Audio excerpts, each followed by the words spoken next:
In speed cubing, your goal is to solve the cube as fast as possible. The time it takes for you to solve a cube can be determined by the solving time equation.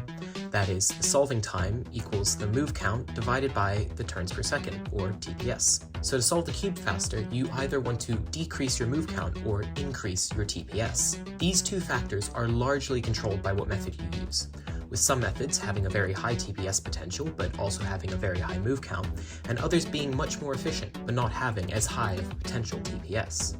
That leads us to APB, which stands for Aethifree's pair and block, a method invented by James Strawn, who online mostly goes by Aethifree. APB is a highly algorithmic method designed to maximize ergonomics and TPS whilst maintaining a low move count. APB has its roots grounded in another method you may have heard of, Petrus. In Petrus, you solve a 2x2x3 in the back, then do edge orientation, then solve your right block, which is just finishing off at 2L, then do your last layer.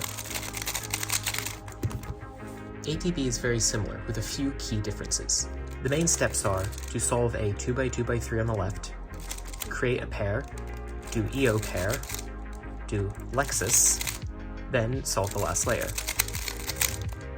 If you're sitting there wondering what edge orientation, or EO, is, here's a quick 8-second description to catch you up. For those who already know, you can like and subscribe. When we do EO, we're basically flipping all of the edges so they can be solved with only R and U moves. This both increases ergonomics and decreases the out count. Now onto the individual steps. This is one of the most difficult steps to analyze in APB, since it's almost entirely dependent on the solver. There are a few ways you can make your 2x2x3. You can create a 2x2x2 and extend it into a 2x2x3. You can make a 1x2x3 on either the left or bottom of the cube and add the other two edge pieces, or you can even make a 3/4 cross and insert the other two F2L pairs. All of these methods could be used if a scramble is partial to one of them. However, one is the best for the majority of scrambles, and that is solving a roux-style first block, then solving the down front and down back edges, also known as DFDB. This is good because it solves the 2x2x3 on the left, which is important for the rest of the method, and it has a good move count. Top roux solvers have shown that they can average below 7 moves for the first block, and DFDB generally takes around 5 to 6 moves, closer to 6, which gives a total move count of 12 to 13 for advanced solvers. However, for the average user, 14 to 15 may be closer to the total. 2x2x2 into 2x2x3 is also good, and is what is used in Petrus, actually having a slightly lower move count on average. But it's usually solved in the back, and solving on the left can lead to some questionable ergonomics. So FB to DFDB is the way to go.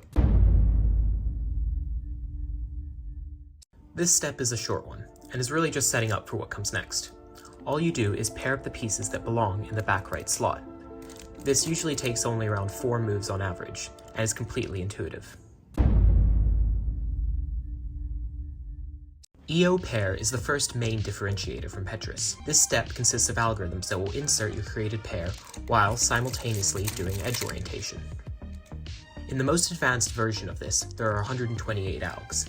Since the created pair will always end up in one of 4 locations, there are a total of 4 alg sets, each containing 32 algs. If the alg count is scaring you, keep in mind the algs only average about 6.5 moves, and there exists some beginner variants with significantly reduced case counts that I'll go over shortly.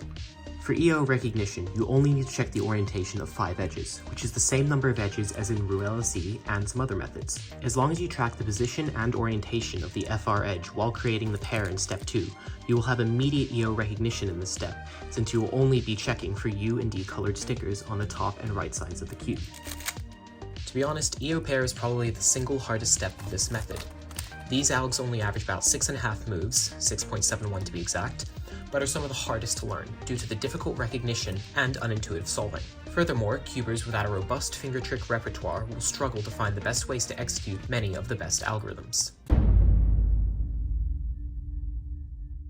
This step, on the other hand, is probably the best step of APB. LXS, pronounced Lexus, stands for Last Extended Slot, and solves the last three pieces of F2L. This alg set consists of 116 algs that average 8.53 moves, are extremely ergonomic, have easy recognition, and are very intuitive.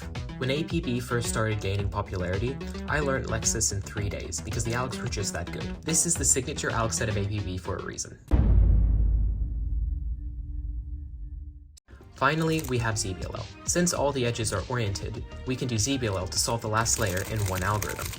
ZBLL consists of 493 algorithms, which can vary in average move count depending on which algs you use. SpeedCubeDB offers exceptional algorithms, which average 14.2 moves. This is obviously a lot of algs, but it's not necessary for beginners or even intermediate solvers, and this can be learned over a long period of time.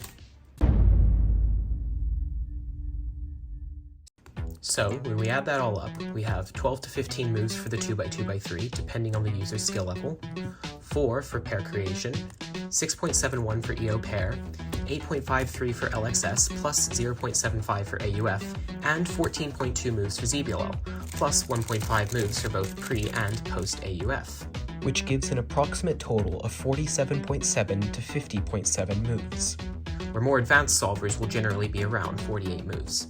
One of the biggest goals of APB is to provide accurate numbers, so a lot of work has gone into making these move counts as realistic as possible. I want to emphasize that there is little to no guesswork involved in getting that move count estimate. We didn't just find a couple Lexus cases by hand, do a bit of extrapolation, and call it a day. No, we generated thousands of algs and scrubbed through them using specially designed software that maximizes ergonomics, and then hand-tested them to find the best cases. These algs aren't just move-optimal solutions, they're speed-optimal, and all the stats have been calculated to the absolute best of our abilities down to the AUF. APB also has a level of measurable consistency over its Petrus-derived brother. A Petrus user will have solves where they missed a good EO solution or a short right block, but with APB you get the guaranteed best EO pair and best Lexus solution every solve.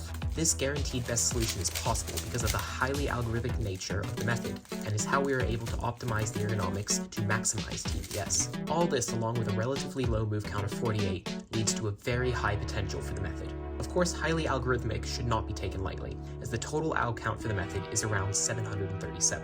Then again, around 500 of those are from ZBLL alone, so if you've already learned some of those from your current method, they can transfer over. So now let's say you want to learn this method. Chances are you're not going to be going straight to the 750 alg variant, so here's the beginner variant. For EO pair, you can just insert the pair directly into the slot, then do one of 11 EO algs. Then, for Lexus, you can start by inserting the DR edge to finish the cross, then do one of 20 F2L cases, which can be done intuitively.